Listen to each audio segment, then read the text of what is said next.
สบายดีสทุกบาย ค ดีทุกคน นเมื่อนี้เขามาพากินซอยจูเนาะมาเด้อมากินนำกันเด้อมาแซ่บๆนำกัน ใส่บวงเลยได้ขออนุญาตใส่มือสดได้ยังแซ่บเนาะ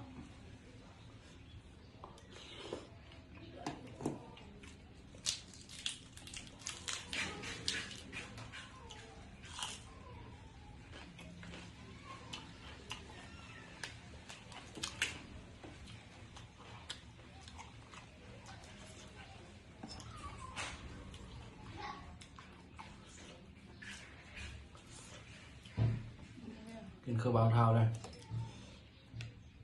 คำใหญ่ๆเลย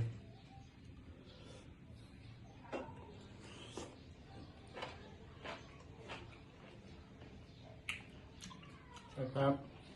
ขมมันเรา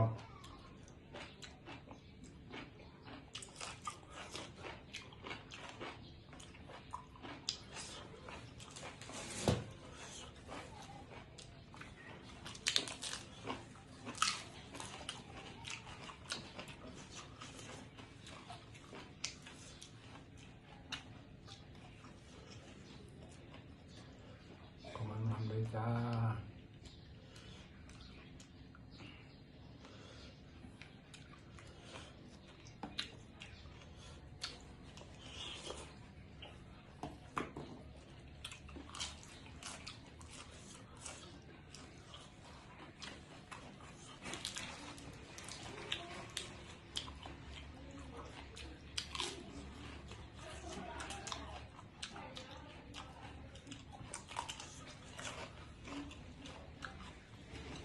แซ่บ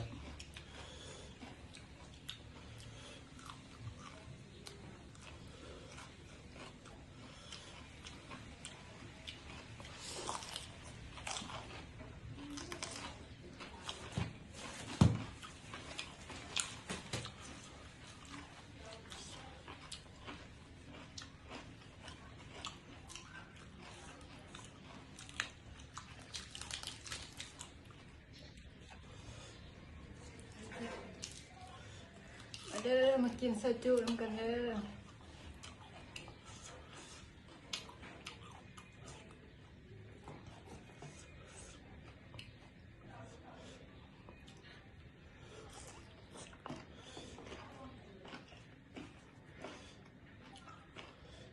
แซ่บๆพี่น้องทำบางง่ายๆเลยกินคือว้าวเท่าเลย